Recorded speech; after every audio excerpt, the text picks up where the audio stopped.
This is the case study for Group 1, Lauren DeReicher, Caitlin Marsman, and Brock Richmond. We're going to be examining a case where a parental wishes differ from the medical advice of a physician when dealing with a 3-year-old child. We have attached the following movies as an introduction to our scenario. Emergency department. A parent rushes to the hospital after her daycare provider called explaining that another child on a bicycle hit her 3-year-old child. The child appeared to lose consciousness, so the caregiver called EMS to take the child to the emergency room. My baby, is she gonna be okay? She's got some bumps and bruises, but she's awake and talking. We just want to take her to CT to check for bleeding because her blood pressure is low.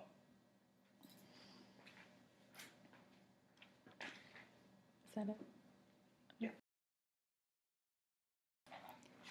The child returns from the CT scan and the physician updates the patient.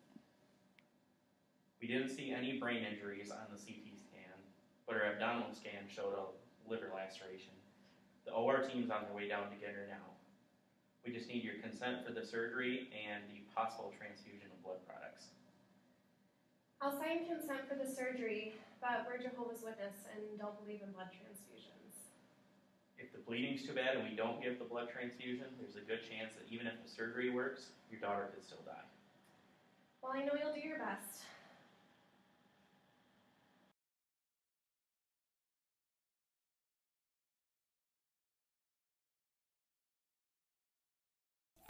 It is commonly accepted and legally codified that people have the right of self-determination, the ability to make decisions for themselves, and especially when it comes to medical care.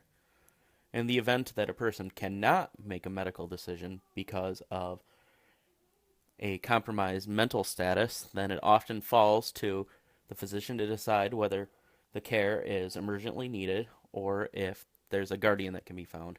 In case of a minor child, it is often left to the parents and the guardians to make the decision, where if that decision conflicts with medical advice, the physician will occasionally need to confer with upper management in order to get permission to do what they believe is best for the child.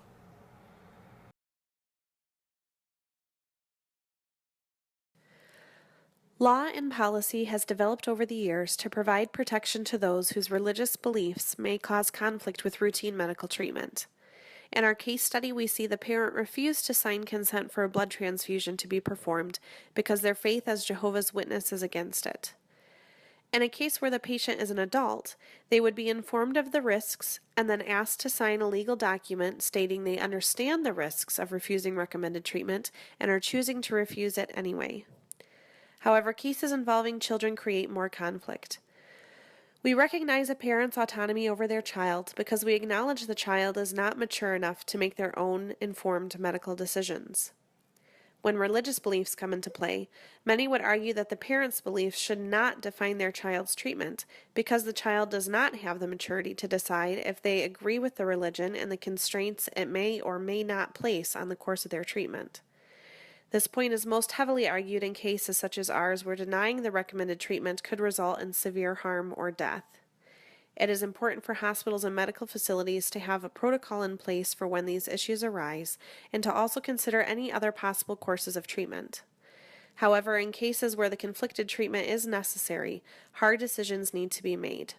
Thankfully, laws and policies have also developed to help guide medical staff in making those hard decisions.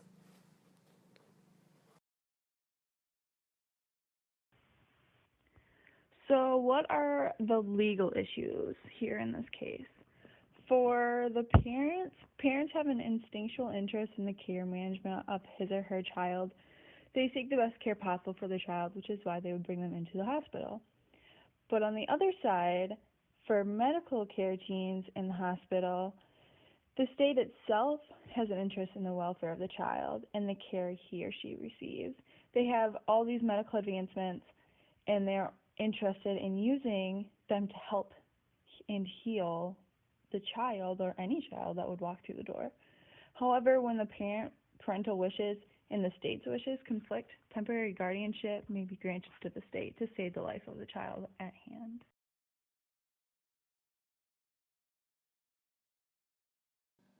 Here we find the parent in the waiting room having never given consent to blood use. I'm sorry. The surgeons were able to fix their tear, but your daughter had too much bleeding and we were unable to save her.